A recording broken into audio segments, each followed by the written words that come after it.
बहुत समय पहले की बात है। एक छोटे से गांव में रामू नाम का एक गरीब किसान रहता था।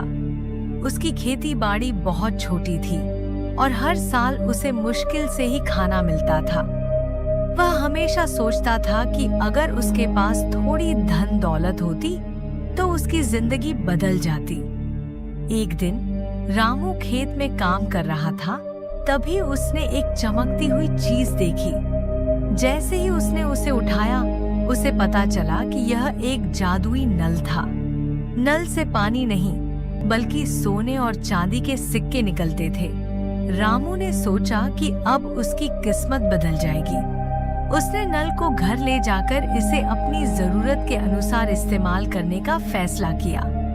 हर दिन वह नल से सोने के सिक्के निकालता और अपने जीवन को बेहतर बनाता गया।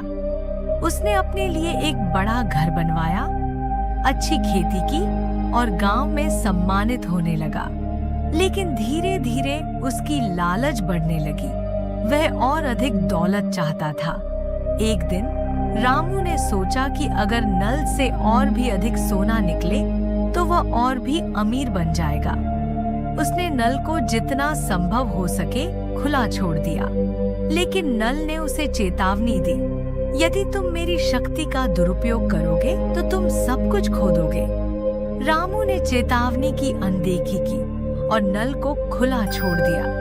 थोड़ी देर बाद नल से न केवल सोने के सिक्के बल्कि पानी की धार भी बहने लगी और फिर अचानक पानी की धार तेज हो गई और उसके पूरे गांव को डुबोने लगी। गांव के लोग डर गए और रामू से मदद मांगी, लेकिन वह खुद ही फंस गया था।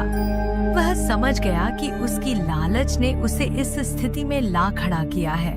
उसने नल से कहा, कृपया मुझे मेरी गलती का एहसास हो गया है, मैं सब कुछ वापस लौटाना चाहता हूँ। जादुई नल ने उसकी बात सुनी और कहा, अगर तुम अपनी लालच को छोड़ दोगे और सच्चे दिल से दूसरों की मदद करोगे तो मैं तुम्हें तुम्हारी खोई हुई चीजें वापस दे सकता हूँ। रामू ने अपनी गलतियों को समझा और गांव वालों से माफी मांगी। उसने अपनी दौलत का एक बड़ा हिस्सा गांव के विकास में लगाया और सबकी मदद की। कुछ ही दिनों में नल ने फिर से सोने के सिक्के निकालना शुरू किया, लेकिन अब रामू ने अपनी इच्छाओं को नियंत्रित करना सीख लिया था। इस तरह रामू ने नल की शक्ति का सही इस्तेमाल किया और अपनी जिंदगी को सुधारने के साथ साथ अपने गांव को भी समृद्ध किया।